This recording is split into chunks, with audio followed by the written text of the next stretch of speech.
A long story of the Middle Ages in Britain: war, change, and identity.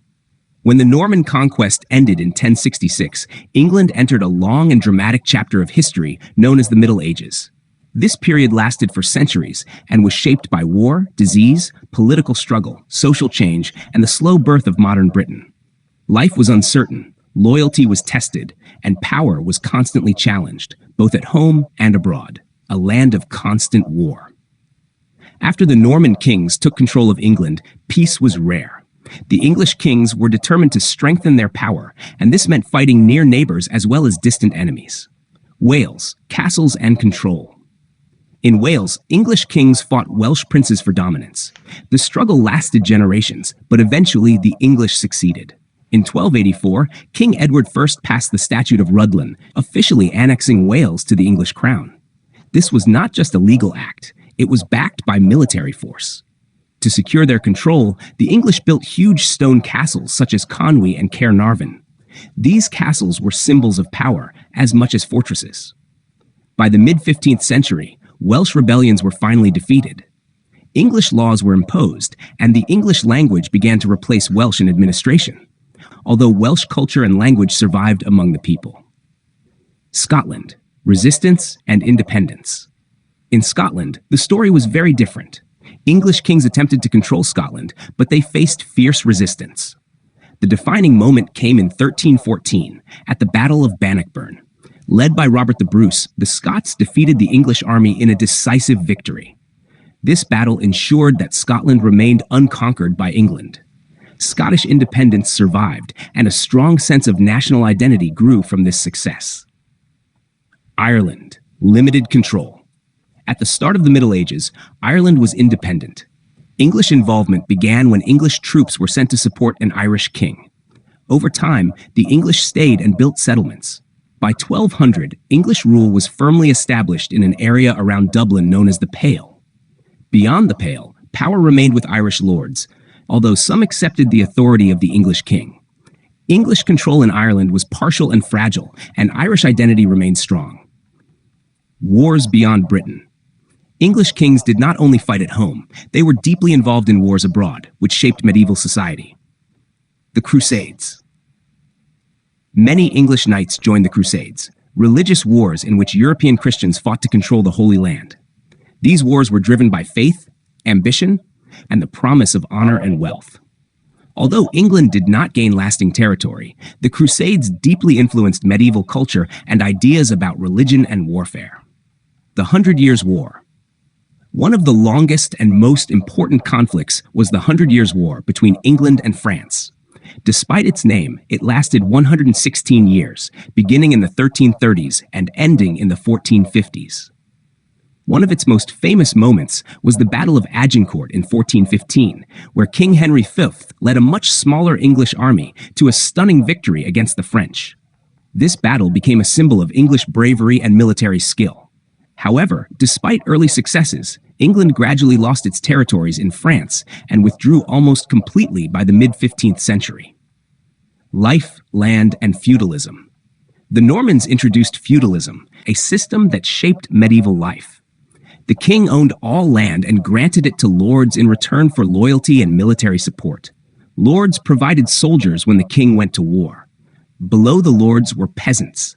Some owned small plots of land, but most were serfs, tied to their lord's estate. They farmed land for their own food, but also worked for the lord and could not leave without permission. In southern Scotland, a similar feudal system developed. In northern Scotland and Ireland, land was owned by clans, powerful family groups who shared land and loyalty. The Black Death, a turning point. In 1348, disaster struck. A deadly disease, probably a form of plague, arrived in Britain. It became known as the Black Death. The effects were catastrophic. 1/3 of England's population died. Similar numbers died in Scotland and Wales. Entire villages disappeared. This was one of the worst disasters in British history. Yet the Black Death also changed society forever. With fewer people alive, there were labor shortages. Peasants realized they were valuable and began to demand higher wages. Farming changed, with less focus on cereal crops. New social groups emerged. The gentry, landowners who were not nobles, a growing middle class in towns made wealthy by trade. In Ireland, the Black Death hit the Pale especially hard, reducing English control for a time. Law, power, and the rise of Parliament. During the Middle Ages, the foundations of modern government were laid. Magna Carta. In 1215, King John faced rebellion from his nobles. Forced to compromise, he agreed to the Magna Carta, meaning Great Charter. This document was revolutionary. It established that the king was subject to the law. Taxes and laws could not be imposed without consultation. The rights of the nobility were protected. Although it did not create democracy, it planted the idea that power must be limited. The growth of Parliament. Parliament grew from the King's Council of Advisors. Over time, it developed into two houses: House of Lords, nobles, bishops, and great landowners; House of Commons, knights and wealthy townspeople, elected by a small part of the population. Parliament was mainly called when the king needed money, but its influence steadily grew. In Scotland, a similar parliament developed with three estates: Lords, Commons, and clergy. Law and justice. This was also a key period for the legal system. In England, judges developed common law based on precedent and tradition. Judges began to act independently of the king. In Scotland, laws were more often written down and codified, creating a slightly different legal tradition that still exists today. Language, culture, and identity.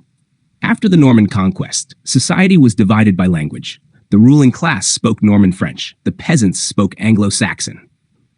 Over time, these languages merged into English. By 1400, English was used in official documents, the royal court, parliament. Modern English still reflects this mixture. Words like beauty and park come from French, while cow, apple, and summer come from Anglo-Saxon. Often, English has two similar words, one French, demand, and one Anglo-Saxon, ask. Literature and learning. In the late Middle Ages, Geoffrey Chaucer wrote the Canterbury Tales, stories told by pilgrims traveling to Canterbury. Written in English, the work captured people from all social classes and became one of the greatest works of English literature. It was also among the first books printed in England by William Caxton, who introduced the printing press. Printing helped spread knowledge and standardize the English language. In Scotland, Gaelic remained strong, and the Scots language developed. Writers like John Barber, who wrote The Bruce, celebrated Scottish history and heroes. Buildings, trade, and growth. The Middle Ages transformed the British landscape. Castles were built for defense and control. Some, like Windsor and Edinburgh, are still used today. Magnificent cathedrals, such as Lincoln Cathedral, rose across the country. Many featured stained glass windows, like those in York Minster, telling Bible stories to people who could not read. England also became a major trading nation. Wool was the most important export. Skilled workers arrived from across Europe: weavers, engineers, glassmakers, and canal builders, bringing new knowledge and skills. The Wars of the Roses. A kingdom divided in 1455, England fell into civil war. Two royal families fought for the throne: House of Lancaster, Red Rose; House of York, White Rose. This conflict, known as the Wars of the Roses, lasted 30 years. It ended in 1485, at the Battle of Bosworth Field. King Richard III was killed, and Henry Tudor became King Henry VII. Henry married Elizabeth of York, uniting the two houses. The House of Tudor was born, symbolized by a rose combining red and white. This moment marked the end of the Middle Ages and the beginning of a new era in British history. The meaning of the Middle Ages. The Middle Ages were not just about war and suffering. They were a time when Parliament began to grow, law became more structured, English language and culture took shape, social classes changed forever. Out of chaos and conflict, the foundations of modern Britain were slowly built.